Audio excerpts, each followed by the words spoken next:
Every cathedral in Europe was built to do something nobody taught you in school, not to hold congregations, not to glorify a god, not even to intimidate peasants.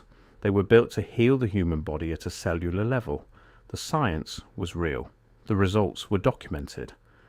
And then one institution decided the technology was too dangerous to leave in public hands. Before we dive in, comment where in the world you are watching from, and don't forget to click subscribe. Here is the story you were taught. Sometime around the 11th century, the Catholic Church decided it needed bigger, more impressive buildings. Stone replaced wood. Spires reached toward heaven. Stained glass filled walls with colour. And over the next 5 centuries, Europe built roughly 1,000 of these structures at an almost incomprehensible cost of human labour and time. Notre Dame de Paris took nearly 2 centuries to complete. Cologne Cathedral broke ground in 1248 and was not finished until 1880. But there is a problem with that story. The medieval peasant barely survived. His life expectancy hovered in the low 40s. His labour was owed to lords and church alike. He could not read. He owned almost nothing. And yet somehow he and thousands like him organised, hauled, carved and funded structures that still baffle modern engineers. We are asked to believe that the most economically brutalised population in Western history voluntarily financed the most expensive construction projects in Western history. For a church, most of them could not even enter on a normal day. That is not history. That is a story someone decided you should accept. Start with sound, because sound is where this story cracks open. Modern acoustic engineers who have studied Gothic cathedrals consistently report something with no easy explanation. The reverberation times inside these structures are not accidental. They are not a byproduct of building large rooms with hard surfaces. They are precisely calibrated. Salisbury Cathedral holds a reverberation time of roughly 6 to 7 seconds. Chartres runs between 5 and 8 seconds. St. Peter's Basilica in Rome reaches 10 to 14 seconds. In certain zones, these are not random numbers.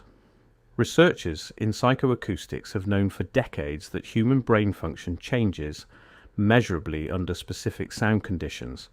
Frequencies between 40 and 65 Hz, delivered at the right amplitude and reverb profile, suppress the prefrontal cortex and elevate activity in the limbic system. You stop calculating, you stop worrying.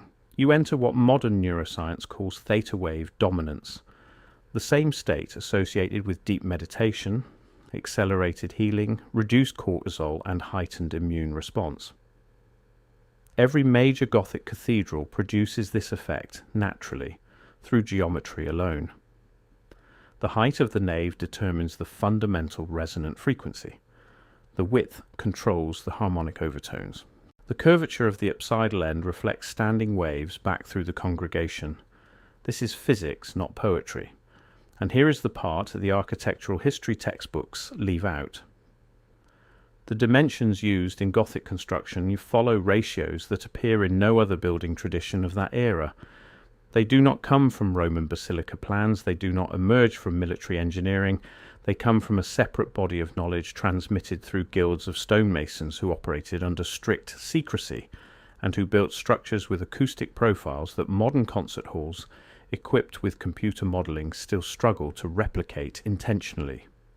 Someone knew exactly what they were doing. Now, look up. The stained glass in a Gothic cathedral is not decoration. It never was. The colour filtering properties of medieval glass, particularly the cobalt blues and gold-infused reds used at Chartres and Sainte-Chapelle, produce a specific spectral output when sunlight passes through. The dominant wavelengths inside these buildings during midday hours fall between 430 and 490 nanometers on the blue spectrum, and between 620 and 700 nanometers on the red. Those are not arbitrary ranges. Blue spectrum light at those intensities activates the serotonergic system.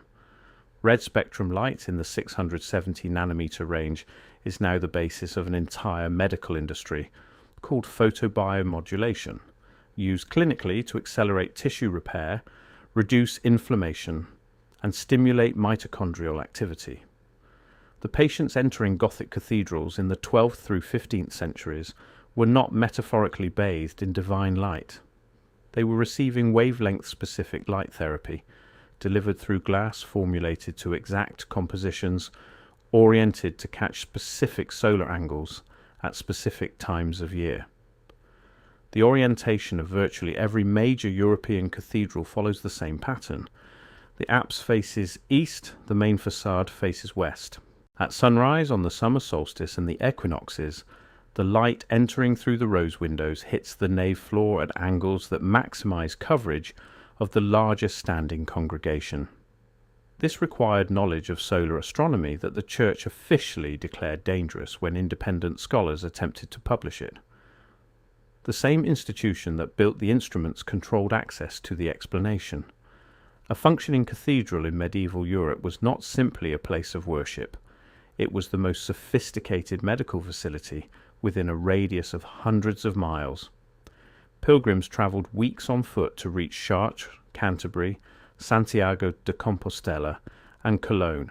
They came sick. They came with tumours, paralysis, infectious disease, with what we would now call autoimmune disorders. The Church kept records. The healing accounts at Chartres alone number in the thousands. The standard dismissal of these records is that they represent superstition. Credulous peasants who recovered for unrelated reasons and credited the Virgin Mary. But consider the economics. The pilgrimage infrastructure of medieval Europe was enormous. Hostels, roads, ferries, food markets, money changers, relic sellers, guide services. Entire regional economies ran on pilgrimage traffic. The Church collected fees for proximity to relics, fees for candles, fees for masses said on a petitioner's behalf. A productive healing site was a revenue engine of the first order. Productive healing sites required repeat traffic, verifiable results. If the healing accounts were entirely fabricated, the pilgrimage economy collapses. People do not walk from Germany to France on the testimony of lies. They walk because someone they trusted came back better. The economic logic of the pilgrimage system only functions if a meaningful percentage of pilgrims experience genuine physiological improvement. The cathedrals were the hospitals of the medieval world, and they were extraordinarily well-funded hospitals because the institution controlling them had perfected a model that modern healthcare has not improved upon. The patient pays, the patient heals, the patient tells others, others pay to enter. The building does the therapeutic work, the operating costs are mostly wax and music. That is a better model than anything currently running in the insurance industry. The tradition behind cathedral construction is called sacred geometry. It is taught today as a mystical curiosity, decorative numerology for people who find meaning in spirals. That framing is deliberate. Sacred geometry, as practiced by the operative Masonic lodges of the 12th through 15th centuries, was applied biophysics. The proportional systems used, based on the golden ratio and specific integer ratios derived from musical harmony theory, produce buildings with measurable psychophysiological effects on occupants. The knowledge was encoded in stone rather than written down for one reason. Stone cannot be burned. You cannot confiscate a cathedral. The people who held this knowledge were the travelling stonemason guilds, precursors to what later became Freemasonry. They moved between commissions carrying knowledge the institutional church tolerated as long as it remained the primary customer, and suppressed viciously the moment independent practitioners attempted to apply it outside church authority. Giordano Bruno, who lectured across Europe on cosmological systems rooted in sacred proportion and universal healing principles, was arrested by the Inquisition. After 8 years of imprisonment, he was burned at the stake in Rome in 1600. The pattern is consistent. Anyone who attempted to extract the operative knowledge from its institutional container and make it widely available was not discouraged. They were destroyed. The Reformation is taught as a theological dispute, Luther versus the Pope. That reading is not wrong, but it is incomplete. The Reformation was also the moment the healing architecture tradition effectively ended. Protestant iconoclasm destroyed the stained glass in hundreds of northern European churches. Clear glass replaced the chromatic filters. The acoustic properties of medieval interiors were disrupted by inserted gallery floors, wooden pews, and secondary platforms that broke the resonant geometry of the nave. Calvinist and Lutheran theology explicitly condemned the idea that a physical space could mediate between the human body and the divine. The building became irrelevant except as a shelter for the congregation. The sacred was relocated entirely into scripture and interior conscience. This was framed as liberation from superstition, and in some ways it genuinely was liberation from fraud, from the corruption of indulgences, from the grotesque financial extraction of the late medieval church. But it also eliminated the therapeutic technology. Within 2 generations of the Reformation in Northern Europe, the pilgrimage economy collapsed. The roads that had sustained hostels, markets, and transportation networks for centuries emptied out. Regional economies dependent on healing traffic crashed. The knowledge of why the buildings worked dissolved because the people who held it were converted, dispersed, or killed.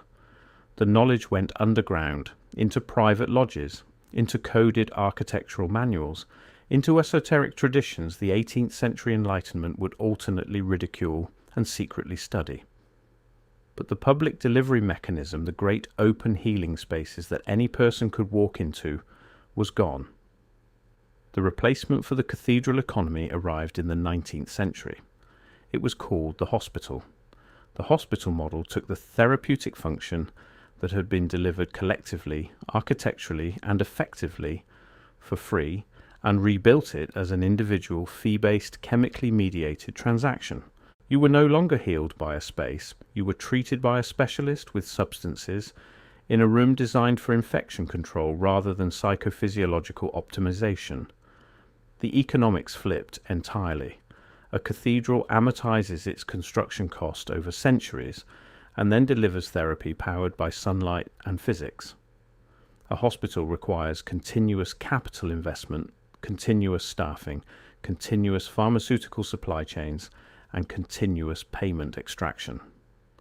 One model generates revenue indefinitely from a one-time infrastructure investment. The other requires constant feeding. The second model became the basis of the modern healthcare economy, which is now one of the largest sectors of GDP in every developed nation. This is not a conspiracy. It is an economic logic. Institutions protect revenue models. The modern pharmaceutical and hospital industry protects its treatment-based model through regulatory capture, insurance architecture, and the funding of research programs that structurally cannot investigate non-chemical therapeutic modalities. The acoustic properties of Gothic cathedrals have been studied by roughly 40 researchers worldwide in the last 30 years. Photobiomodulation, using the wavelength profiles naturally produced by medieval stained glass, remains outside standard care protocols of every major healthcare system, despite a growing body of peer-reviewed clinical literature. The knowledge still exists. The buildings still exist. In many cases, they still work exactly as designed for anyone willing to sit in them long enough to let the physics happen. They just stop telling people that is what they are for. The cathedrals are still standing. The light still filters through the same glass. The sound still reverberates off the same stone. The healing technology was never destroyed. It was reclassified, renamed, dismissed as architecture instead of medicine. What was common knowledge became esoteric, then forgotten. The machine still runs, the instructions are buried, and somehow that turned out to be the most profitable thing anyone ever did with a building.